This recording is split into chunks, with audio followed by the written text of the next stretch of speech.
À sa conversion, l'apôtre Paul n'a pas changé de Dieu. Yahweh, Adonai, était son Dieu à jamais. Le changement fut dans la méthode de Dieu. C'était toujours Dieu qui était à l'œuvre, le Dieu d'Israël, le même Dieu pour tous.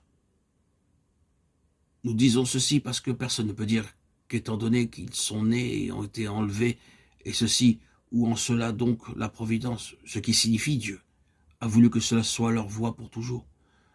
Nous devons être comme nous sommes et là où nous sommes, par la souveraineté de Dieu.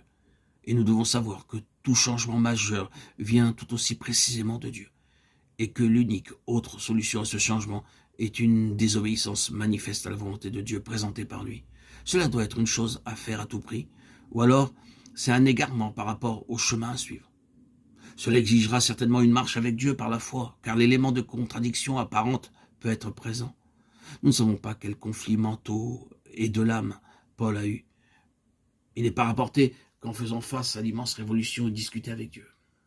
Eh bien, Seigneur, par ta propre souveraineté, je suis né juif, et plus qu'en termes généraux, je suis de la race d'Israël, de la tribu de Benjamin, hébreu, né d'hébreu, un pharisien. Et maintenant, Seigneur, tu me demandes de prendre une voie qui répudie et contredit tout cela. De te contredire, Seigneur, cela ne te ressemble pas. Cela semble tellement inconsistant. Ce n'est pas comme si j'étais un homme, ne craignant pas Dieu et sans foi en toi. Le changement était révolutionnaire au point qu'il semblait y avoir deux voies contraires dans le même Dieu, l'unique Dieu, le Dieu d'Israël, le Dieu des Juifs. C'était ici une occasion formidable d'expérimenter. Confie-toi en l'Éternel de tout ton cœur et ne t'appuie pas sur ta sagesse. Nous pouvons citer les cas de nombreux serviteurs de Dieu qui ont été amenés à une telle crise entre la raison et la foi, alors que Dieu demandait une décision qui semblait contredire toute sa conduite antérieure. Quelques-uns d'entre eux sont parvenus à être très puissamment justifiés par l'obéissance.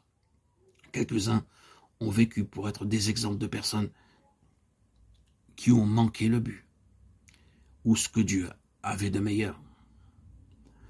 Tout ceci a dû avoir trait à la préparation souveraine de Dieu et à l'équipement d'un serviteur, de sorte que ce serviteur connaisse vraiment, par une profonde expérience, ce dont il parle et quelles en sont les différences. Ceci donc, en bref, quant à sa relation juive. Mais cet homme a été choisi et destiné à être un messager spécial de Dieu à l'égard des nations, non pas simplement à l'égard d'une nation. Les nations se trouvaient essentiellement sous le gouvernement romain et la culture et la langue grecque.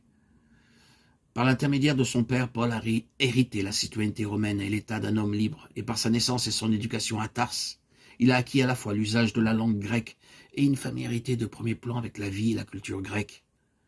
Ces trois choses, son origine juive, sa situation de citoyen romain et de parler la langue grecque, l'ont introduit avec facilité et aise dans pratiquement le monde entier.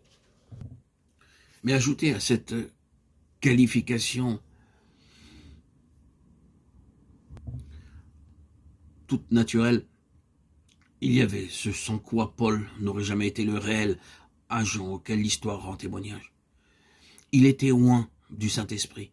Parfois, l'onction a suppléé à une grande déficience naturelle dans le domaine de l'éducation et de la naissance, et des hommes qui n'auraient jamais été reconnus sur les seules bases naturelles ont fait l'histoire spirituelle.